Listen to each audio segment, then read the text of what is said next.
All right, what's going on, guys? It's Luke here. Gonna run through this quick trade recap. I took one trade today in the PM. I am away for a couple days, staying in a hotel, so Wi-Fi is not the best, so I haven't been able to upload as much as I can. But yeah, we'll be back to normal in a couple days anyway. But I wanted to run through this trade. I thought this was a solid trade. Executions are in the Discord. I caught this from my phone. I was trading at the desk in here.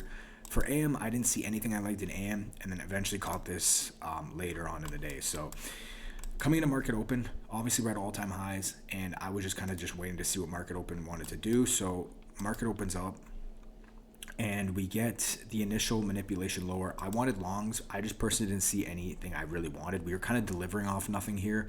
I think we did have a bullish S&T. I'm recording this later in the day, so I kind of forget. But from there, we just had this huge move to the upside, and I just didn't get an entry I wanted here, right? So from there, we just start consolidating, and by this time, it's already approaching 11 o'clock, and I kind of just didn't want to force shorts at this point, so I kind of just waited, got off the charts, and again, I just didn't see anything I personally liked in AM. From there, price dumps down, and I get back on the charts, and what I see is that we left these equal lows with Asia lows. So you could see right here, if you use the equal highs and lows indicator, you could see we left these equal lows with Asia. We came down, edged Asia low, and Asia low was resting right above a 4-hour gap. So from there, price retraced into this 15-minute gap. And then if you use the fib also, and you pull from this swing high to the equal low, we were respecting equilibrium, and we had equal lows below. So for me, I just personally want to see anything to give me confirmation to short, because I had such high conviction in price running lower. You have to understand, we just manipulated all the way up.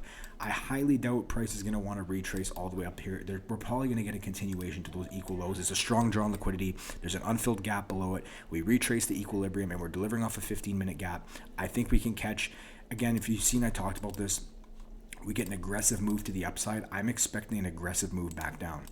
So we show rejection here, and this is purely discretionary. We get this close right here, and I just enter right here. I don't even wait for the inversion. So like this was purely discretionary. Like I said, I went in this with light risk. I went in this with 5 micros. So I was only risking on this trade about $250 to make, $1,000, which is what I was going for per account. So I enter there. As soon as we flush these lows right here, I go break even, and I hold, and I just TP just before the draw, and I end up catching about 109 points. So I just made over 1K per account. So that's the trade, guys. Very simple today. Again, didn't catch anything in AM. From there, we get a flush down. We leave equal lows with Asia low. We get a retrace to equilibrium into this 15-minute gap. From there, we get a nice close down. Again, I'm not waiting for the inversion. I just have high conviction in this draw playing out. Again, I don't really recommend that, but I've been trying out different entries, and yeah, seen this. I know I'm going in cheap risk anyway. I figure I can go probably quick break even, and if we flush, we're probably going to continue lower, and we get the follow through, and it ends up playing out. So that's it for me, guys. We'll be back at the charts tomorrow. Hopefully be able to record again, and I'll talk to you guys in the next one. Peace.